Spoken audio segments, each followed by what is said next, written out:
Welcome. Let's join best-selling author Fred Kuhn as he interviews our next guest expert. Welcome, everybody. Today, we have Tabitha Bemis, who is a career counselor with Susquehanna University in Pennsylvania. And we're going to talk about first-time job seekers and what they need to know. So welcome, Tabitha, to the show. Great. Thank you for having me. I'm glad to be here. So let's just jump right in. What are the important things that these first-time job seekers need to know as they go out and try to get their first job? So usually when I'm talking with, in particular, a student who is at the college level, I work through three main areas with them. The first is going to be their professional document development. This would be their resume, cover letter, references, everything that goes into that.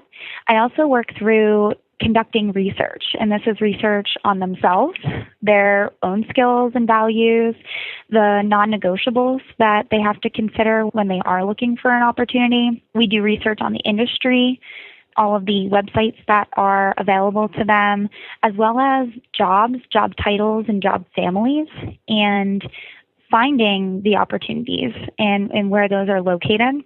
And the last area that I really talk to them about is networking. And one, tapping into the network that they already have, but then expanding and tapping into the network that their network has, and also expanding their network using points of connection. So let's go back and take the first one, professional document development.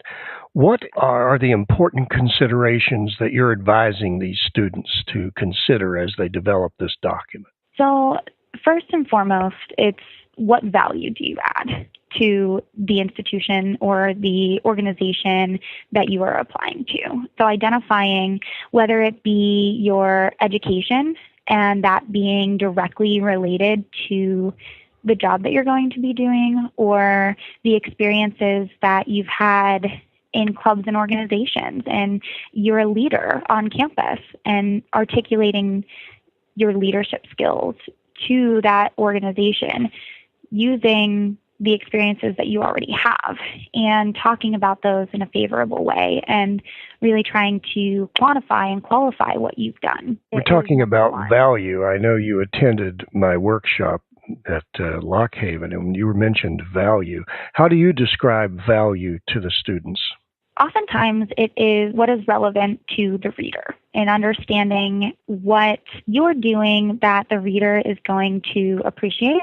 And so it oftentimes takes perspective taking and putting yourself in the shoes of that reader and saying, if I were this person and the job description is telling me that they want X, Y, and Z, how can I sit and think about the experiences that I have had and connect them to the job and the job description and demonstrating that I have the experiences that they're looking for. So a lot of the times I will create like a T-graph with them where I draw a line down the middle of the page, and on one side I put JD for job description, and the other side we do me, and I write. So you're putting in the keywords that are contained within the job description? Exactly, yes. Okay, and on the right side, how do they match that? Is that what you're saying? Yes, okay. Exactly.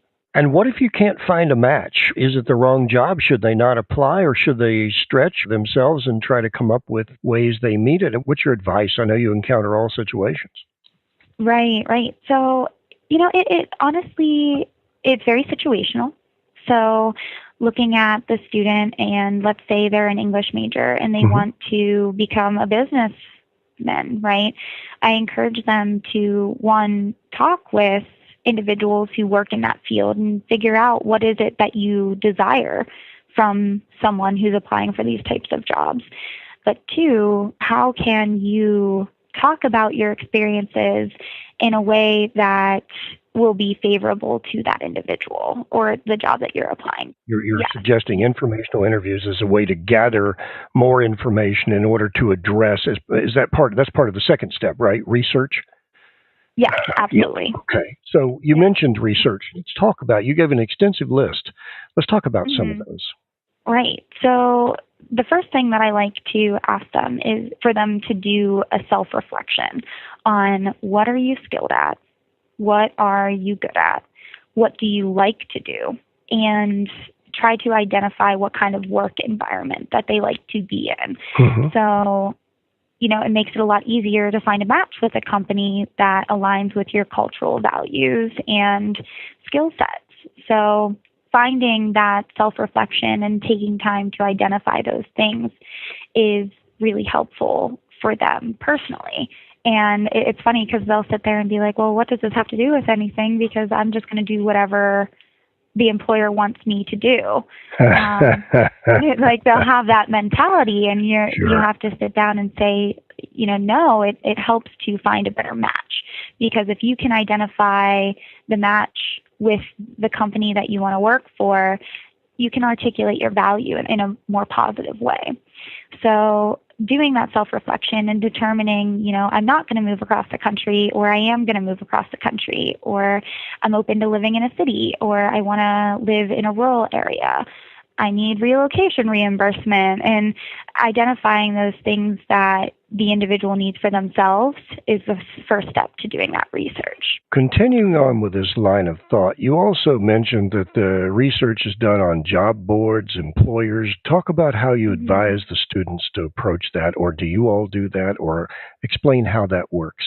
So I try to spend time with them individually we have an internal website that we use with our students where we have resources like onetonline.org and BLS.gov, so the Bureau of Labor Statistics, their Occupational Outlook Handbook.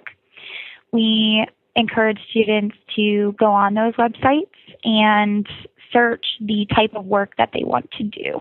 So if I am a business administration major and I want to work as an operations specialist, I would look that up on those websites and find the umbrella term that fits into and click on that option. So it's an occupational library that gives me access to the language of the profession. Also the NASICS codes, right? You're interested in looking for similar industry or industries that fall within that NASICS code? Yes, exactly. So finding those job families or the sample of reported job titles for a specific area of work. So I'll have them go on and find an occupation and then look at what are the tasks that are required of this individual. What kind of work environment is it? What skills are required? What education is necessary? And identify the things that they want to do and how it connects what is important to someone who would be working in that field and what would be important to a hiring manager. So we do that research through those resources, as well as what can I do with this major is a website and resource that we like to use, and it exposes students to all of the areas that they can work in, as well as the employers for those areas and some strategies that they can use to put themselves in a direction and on a path to get that job. This sounds like a lot of work. Do students engage in this? Are they interested in this, or they just sort of let it go and get the first thing they can? They are. So for job search, oftentimes our appointments are really split. So I don't oftentimes see a student just once. My ideal interaction with a student is multiple times, and they'll come in and I usually have them work on their professional documents first. So we work to develop their resume, their cover letter, and start talking about what does a relationship with a reference look like. And then we start digging into the research, and ultimately the research then informs the professional documents, but now they have a baseline and they have a framework for plugging those keywords and phrases into things. So the documents are one visit, the research is homework, and then networking is all the time. So let's talk about networking. What are some of the tips and tricks that you recommend for networking? Well, first and foremost, recognizing who is in your own network. That is number one. And oftentimes students or first-time job seekers don't think my family is in my network, right? My family is in my network. My friends are in my network. my faculty and coaches, my former supervisors or coworkers, my doctor and my dentist are in my network, right? So it's really important for you to recognize, okay, one, who is in my network, who is in my innermost circle, who is in my network's network, and step one is just letting them know that you're looking for an opportunity, because once you raise that awareness, so-and-so is going to say, oh, I know someone who does that kind of work. Let me connect you to them. And then you have a conversation, and that opens up another door. And if you find someone who works in the field that you want to break into, you ask them one question. Is there anyone else that you know that I would benefit from talking to? You ask them that question, and I guarantee you they're going to list off a number of their peers. Especially during the informational interview. We referred to that earlier, so you can conclude that with that question. I'm still gathering information on your industry.